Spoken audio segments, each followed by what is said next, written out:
And we are live and we are back. Let's go. I'm Cory, your host, one half of the Quarter and Full Effect podcast, and I'm back like I never left with another installment of Wealth Wednesday here on the Quarter and Full Effect podcast. We discuss health and wealth, finances and fitness, and everything in between. And we want to make sure you save more and say less and keep making better your best. Yes, yes. However, my co-host Jordan, who is back from paternity leave, but when he went on paternity leave, I started these Wealth Wednesdays where we get straight to the finance information. Crazy to think this isn't even the 40th episode of Wealth Wednesday. Well, it says 40. I don't know. This is at least the 40th one. I know I've done some in between, but crazy that I've almost done a year's worth of these. Insanity. But y'all see the topic of this video. Another video about 100K salary. Why do I keep doing this? Well, topic conversation. One, these student loans, hold on. I always got to hear for the YouTube listeners, the watchers, I say. Student loans, all this ruling is about to happen. Let me talk about student loans real quick. What does real quick mean? If you haven't, regardless if you have, if the forgiveness does or doesn't go through, if you are still going to have student loans, if the forgiveness does go through, so you have more than $10,000 in student loan debt, you need to start making your payments right now.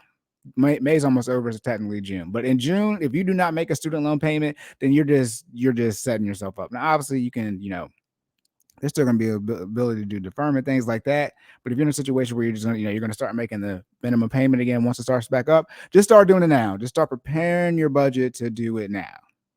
All right, that's a student loan situation until I'll have a whole episode once they make this ruling, which is likely not going to be in favor. People want the forgiveness, but hey, we're still waiting to see what the Supreme Court is going to do. But I know y'all see the topic of that video. Like I said, the 100K situation. I got a couple of videos. This isn't going to be a series, but the next couple of videos sort of going to tie together. So I'm talking about, again, is 100K enough? Why are people complaining about it? But then we're going to talk about, as I say, I was going to say necessities, debt payments, investments, lifestyle, stress, anxiety, depression, self-deletion. Or deletion. You're not anxious and depressed. You're just broke. And we're going to talk about an article in a couple episodes about that, how people's finances impact their mental state. So y'all can see that I've been knowing what I'm talking about this whole time. If you got financial stress being the foundation of the precursor before anxiety or even depression, get your finances in order and maybe your stress will go down. But that's neither here nor there. But before we get started, hit that like button, share and subscribe to the YouTube algorithm. You can find myself and Jordan's information, my co-host, in the show notes description. If you want to sign up for a personal training, virtual, FinallyFit.live or FinallyFit06 on Instagram for Jordan's personal training information. And for financial coaching, you can find my links in the show notes as well. And then last but not least, don't sue me, sue your mama. This is for entertainment purposes only. Neither myself nor Jordan are fitness or financial professionals. You need to consult a professional before you take any action. I got to figure that out. What I should do is just get the documentation that our lawyer sent us about what we're supposed to say, but we only did that like once or twice. It's either here or there. But all right, y'all, time to switch over, get started. Today, we're going to go to not CNBC. We're going to go to Yahoo Finance. Click the thing real quick. One of these days, I'll get a Stream Deck, and I'll be able to do this early. I'm just hitting all the wrong buttons. Present. Is that? Hold on, y'all. Y'all know I'm slow. There we go. Boom. I'm saying boom. All right, here we go. Boom. Let me see how well y'all can see that. All right, that looks good. I make 100K a year. How come life is still... Ironically, by the way, this is a listener article. So if you have any topics that you want myself and or Jordan to discuss, you can send them over to us. However you will contact us, leave a comment on YouTube videos, DM us, et cetera, et cetera. We will queue it up. Ironically, I just got a conversation off the phone an hour or so ago with one of my good friends who sent me this article to discuss. So that's one of the reasons we're doing it too, even though I already talked about 100K. This is a little bit different article. So what are the chances? But here we go. I think it's going to be wild too. I think, which is a good thing, but when people send me stuff, they seem to be better. One of the best episodes with China sent me about the non-black financial figures. But here we go. Make 100K a year. How come life is still so hard? We're going to figure out.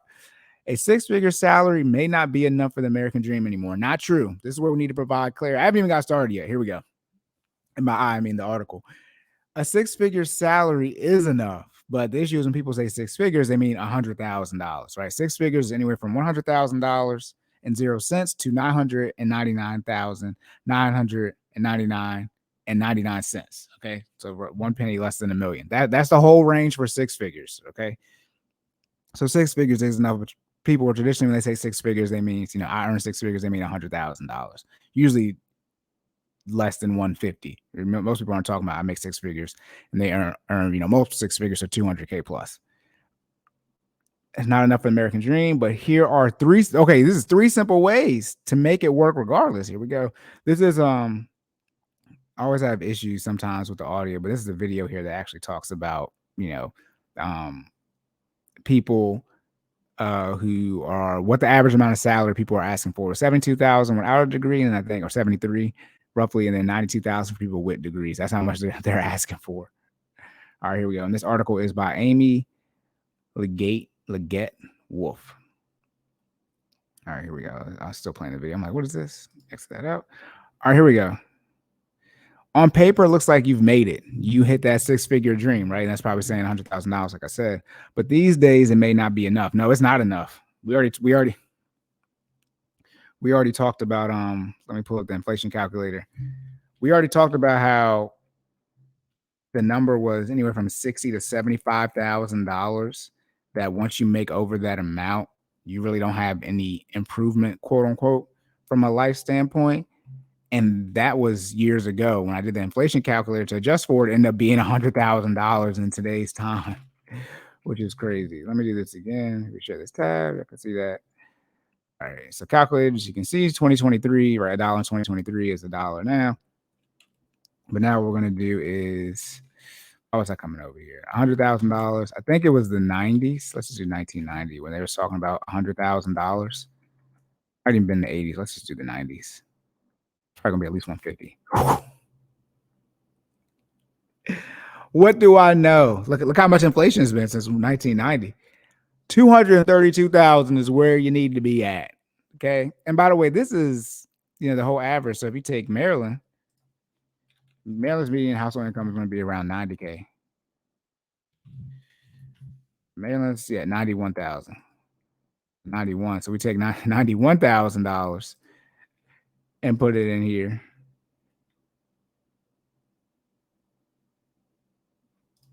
Oh no, that's gonna be a little less. Yeah, it's probably gonna be closer to 200. Okay, so 100K when you're making more than enough, but again though, that's 100,000 like for the whole country. So when we look at what the median household income is for the United States, probably around 70,000. Yeah, say literally 70,000, a little under $71,000. So technically 100,000 is that's it. Almost 1.5 more. So then that times 90. Yeah, it's gonna be 128,000. It's just assume I did that math correctly. But it's certainly 128,000 to adjust for mail. So $300,000. Sweet Jesus. All right. Anyways, though, the actual point of the article, just so we can have a frame of reference, depending on this, probably talking about the whole country. All right. Rich young Americans have lost confidence in the stock market and are betting on these three assets instead. This is about to be wild. Get in now for strong long-term tailwinds. UBS says, I don't know who UBS is. I'm not sure who that is. 61% of millionaire collectors allocate up to 30% of their overall portfolio to this exclusive asset. Here's how much money the average middle-class American household makes. How do you stack up? The old benchmark, 100,000. Again, old salary that put baby boomers into the category of rich is coming up short. Now, baby boomers, remember, that's baby boomers should be 1945 to 1960, 1961. Or 63. It should be maybe 48 to 63, something like that. Regardless, though, when baby boomers are, in their prime working year, early working years, that's going to be 80, 90 time frame, which is why I did that 1990 for the inflation calculator. Regardless, though, rich is coming up short for 100K. It's more than coming up short. It's not it. As of March, and this is March 2023, 60% of all U.S. consumers are living in check to check. Survey found, right, okay, Americans aren't immune to right to budget crunches. 48% of those making over right 100K living paycheck to paycheck. We've discussed this. I've already said this before. As for the younger right generations, survey found 73% millennials, and then Gen Z isn't far behind, 66%. Okay, living paycheck to paycheck. How do they end up there? While millennials said supporting dependent family members and paying down debt were the main reasons they're living paycheck to paycheck, while 1/3 of Gen Z blamed non-essential spending. I mean, you got to pay down. I mean, these are necessities debt payments. Supporting your dependents, I assume from a need standpoint, and then paying down your debt, necessities debt payments. Now, at least Gen Z admitted about the lifestyle, the non-essential spending. I guess, shout out to millennials, my generation. We still holding on tight. Here's why the American dream feels more like a revere. I don't know how to pronounce this word. English is not my strong suit. The thing didn't pop up for me to see how to say it. Reverie. Reverie mean a state of being pleasant daydreaming. Okay. I'm like, okay, daydream for younger generations and what you can do to claw back some of the buying power without having to negotiate for a raise. Now, negotiate for the raise / get a new job. We talked about this on the last episode, I believe. Yeah, go get more money. If your current job is not paying you enough and you do attempt to negotiate and they aren't willing to pay you more, you can go get more money. Why not? I mean, at some point in time, you have to operate, understand that you are a business. I mean, you get a mega business LLC, you get an EIN. But if you don't know, your social security number also is your TIN, your tax identification number. You got to start operating like you are a business and make decisions that are best for you and your family. I mean, it's that simple. Loyalty is it's not that you have to be loyal to the companies. You go there, put in the correct amount of work, but put in the work. Don't cheat your current job. But if it's time to renegotiate and they aren't willing to meet your number, then see if you can go somewhere else. I mean, it's that simple. Unlike their parents, both Gen Z and millennials grew up with baby boomers. Boomer parents who most oh Jesus, Siri, listen to everything. Both Gen Z and millennials grew up with baby boomer parents who most likely had it all going for them: the car, the family, the house, salary that allowed them to live a stable and affordable lifestyle. In 1980, American families had a In 1980, American families had a median income at 75,000. Okay, in today's currency, I was about to say not. Okay, I was about to say 3 decades on that average has actually dropped. 3 decades on, that average has actually dropped to about 70,000. Right, yeah. Incomes are lowering. I didn't know it was nationwide. I live in Maryland, and they're going up over here. Wow, I did not know nationwide. The median was going down when you adjust for inflation. Shout out to the wage gap, not the wage gap, the wealth gap, wage gap and the wealth gap. That means not only are millennials and Gen Z pay less than their parents, right? But due to inflation, yes. Oh my goodness. Here sums up the life of millennials and Gen Z from a financial standpoint. Getting paid less when you adjust for inflation, and inflation is higher. And then consider the student debt, right? More and millennials and Gen Z have way more debt, even though baby boomers had their student loan debt was nowhere near. This would be like, yeah, it was $500 for a class, something crazy. They went, they went to the big state school, Maryland, or they went to Texas, something crazy. And they're like, oh yeah, it was like $5,000 for me to get my 4-year degree. It's like, what? $5,000 to get you nothing. Well, actually, that student loan episode get you about a semester now, but definitely not a 4-year degree at a 4-year. All right, yes, and considering student loan debt that many young people are already carrying when they're only just starting their careers, while millennials and Gen Z are more educated, the price of degree doesn't pay the same dividends when everyone you're competing for jobs with has one too. Not true. That's if you got a bad degree. If you get into these STEM fields, you'll be okay. But when Cory was telling everybody to go get a computer science degree in middle school, the people didn't laugh at me, but they didn't listen. And now, here I am trying to tell y'all, look, keep going in STEM. It's still there. The money is all over the place for the STEM field. Even if they manage to climb the corporate ladder, you're not doing too much to climb the corporate ladder if you're a millennial, the back end 90 babies at this age. and lock down a fair salary. What's a fair salary? Younger generations are also beleaguered. Beleaguered. They're killing me with these words in this one. By rising childcare expenses and home prices. Yes, everything is going up in price. So what are we to do? Amidst inflation, rising interest rates, and static salaries, here's how you can make that salary work for you. You can already see the first thing, make a budget. Okay, they're on a good track. Shout out to Yahoo Finance. Yes, you got to get on the budget. The first thing, right, every home needs is a budget. Then you need to execute the budget, track your transactions. Okay, like they've been listening to me.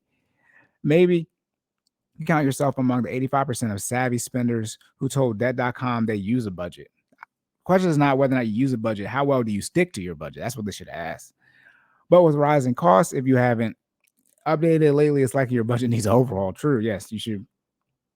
Remember Jordan asked me this question, how often with inflation, I think it's when he asked me this offline, I think we were talking. When do you update your budget, as far as, adjusting for inflation?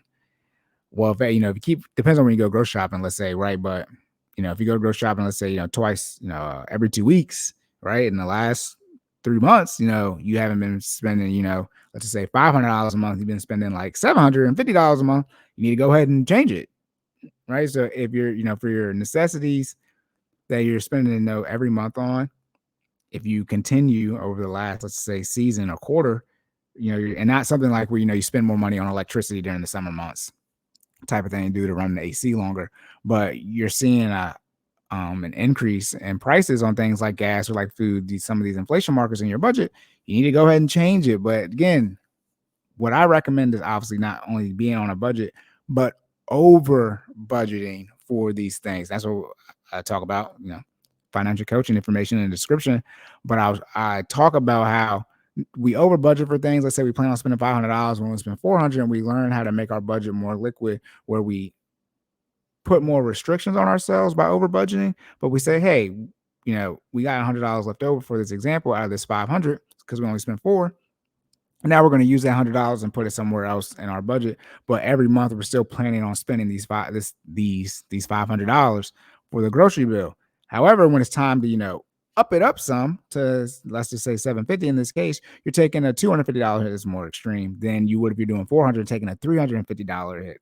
So I always recommend over budgeting for the variable necessities. Obviously, the fixed things, you don't over budget for fixed. It just kind of is what it is. But for your groceries, for your utilities, for gas, you over budget for that. For gas is the best example I have. However many tanks of gas you get a week, you multiply that by 2, right? So you double it. Let's say you get double the amount of tanks of gas you get in a week, and then you multiply that number times 4. So essentially, how much it costs for you to get a tank of gas, multiply that number by 8. How much it take for you to get in a week, should I say? Multiply that by 8. So let's just say, you spend $50 a week on gas, and then we double that, get you 100, and then multiply that times 4 again, get to 400. So we budget you spending $400 on gas for the month. Now, you only spending about 2. We got to double. But look, gas fluctuates. When it goes up, you don't want to have to then find that money. So now you got to go find $200 for necessity. You don't have to find money in your budget for necessities. You want to find money for, investments, lifestyle, or accelerate some of your savings goals, sinking funds, whatever it is. But you don't have to find money in your budget to pay for your groceries. All right. You should already be over budgeting for them. That way, inflation occurs every year. All right. So stuff is already going to go up. But that way, we're in a situation now where it's higher than the average pace, anywhere from 2 to 4%. It's more in that.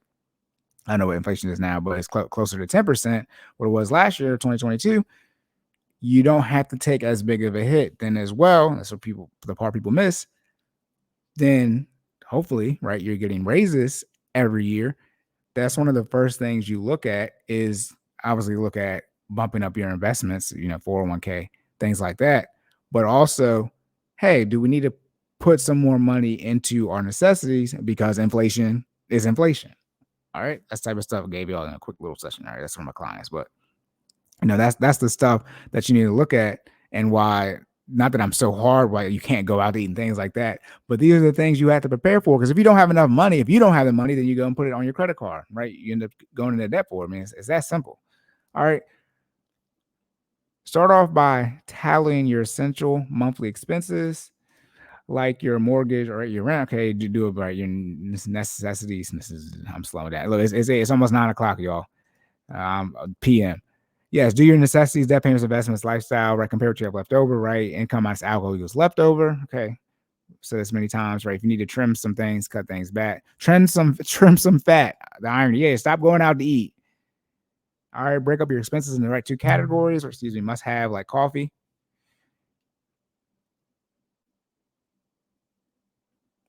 And nice to have like alcohol, or maybe that's coffee for you personally. Coffee is not a must have. Part of part of your budget should also include, right, putting cash aside, right, to pay down debt, right? I was making debt payments, but getting out of debt.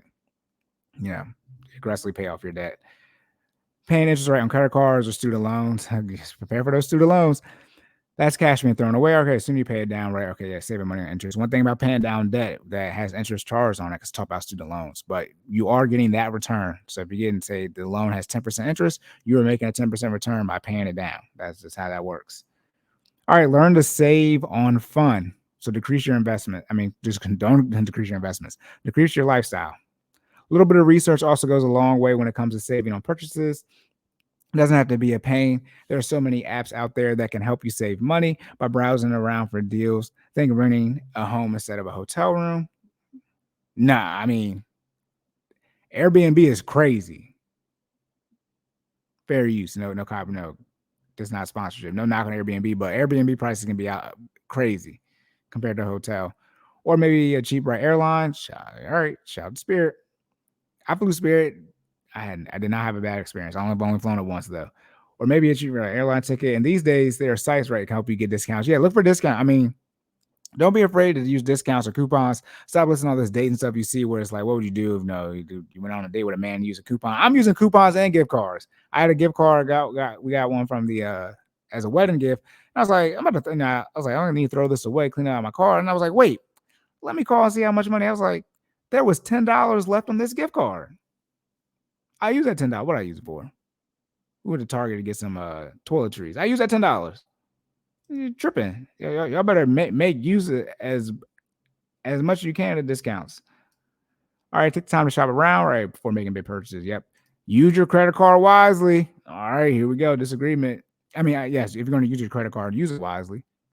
Where's Dave? Can y'all see Dave in the background? Is he right there? Right.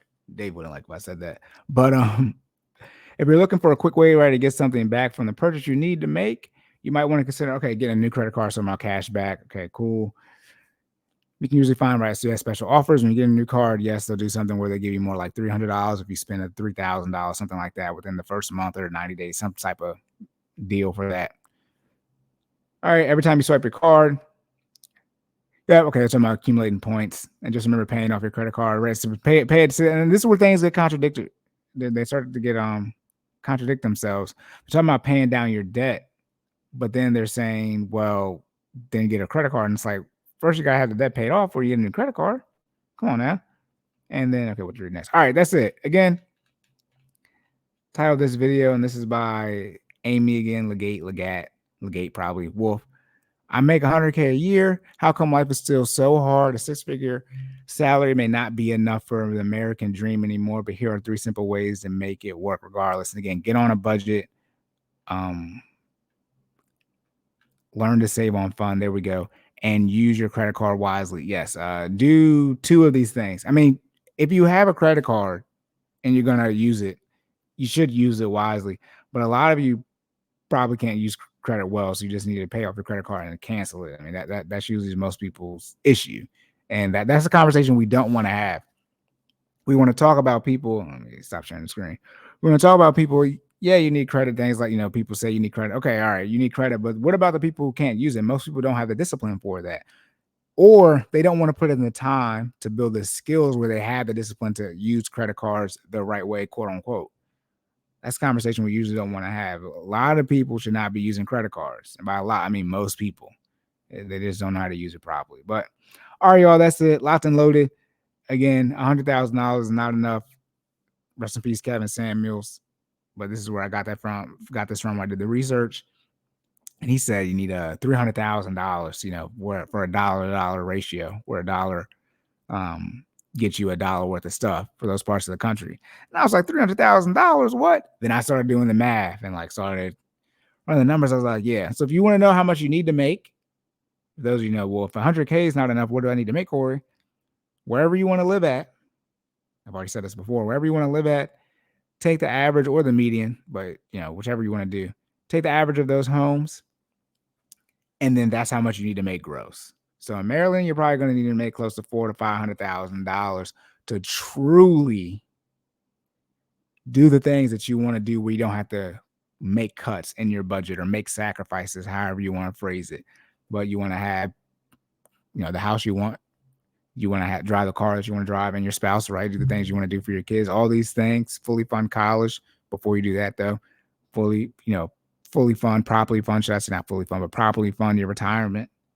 All right, then kids' college. You want to get your children a car. All these type of things. Go on a vacation. The vacations you want to go on, not all these type of things. It's going to be about that. Because remember, when it comes to investing is percentage based. And then we talk about when you're making, making $500,000. Then you got to deal with the taxes up there. And so now you got to talk about, you're going to need to pay people from a financial expert standpoint, financial advisors, fiduciaries to help you from a tax standpoint so you can lower your tax bill. Remember, tax avoidance is okay. Tax evasion, you don't go to jail. All right, shout out to the IRS. But all right, y'all, that's it. Again, remember that like button, share and subscribe for the YouTube algorithm, and leave a rate and review on the podcast platforms as well. Again, my information as well as my co-host Jordan's information is in the show notes. You go to FinallyFit.live to sign up for virtual training sessions with Jordan and his wife. And then for me, you can look in the show notes to figure out how to contact me for financial coaching sessions. All right, y'all. Again, if you have any questions or concerns, DM us, leave a comment, anything, however you want to reach us. If you have a topic you want to discuss, let us know. I cannot wait to do this article, and I'm going to do it when I'm not as tired, but can't wait to do the article on how mental health impacts finance. Remember, I don't read these articles ahead of time, so it'll be fresh, and then I just skim them. And the reason I'm going to do this one when I have more time, because it is a significantly longer article. It might end up being an hour episode, because it's a pretty long article. It's a bank rate one. But I'm excited to do that one because I've been talking about it so much. Almost 2 years now. Actually, no. Did we miss the 2-year anniversary? We're terrible. Jordan and I have so much stuff going on in real life. We try to make sure we continue to get this content out to y'all on a weekly basis like we signed up for. But at least for almost 2 years now, I've been telling y'all stress, anxiety, depression, deletion. You're not anxious and depressed. You're just broke. A lot of the reasons, I don't care what anybody says. I don't care about the data. I do. But the financial stress that a lot of people have is likely the true cause of their anxiety and or their depression, the financial stress that they're dealing with. And, talk about people going to therapy to help for, anxiety and depression. You need financial therapy. Someone like myself needs to sit you down and tell you that you are broke. Right? A lot of you need to be told that you are broke and you don't make enough money to do what you're doing. And you need to have a come to Jesus or whoever moment and recognize that what you're doing from a financial standpoint is ruining your life. And so you need to either decrease your spending and or increase your income. But then when it's time to put in that work to increase your spending, increase your income, or put in that work to become more disciplined, you don't want to do either of those things. And then you just stay in a cycle from an anxiety and depressive standpoint. Kind of is what it is. But all right, y'all. Again, make sure that like button on the way out and leave those rating reviews on the podcast platforms as well. I know I'm tired because now my words are just slurring together. It's just crazy. And I still need to make dinner. But again, remember to say more and say less.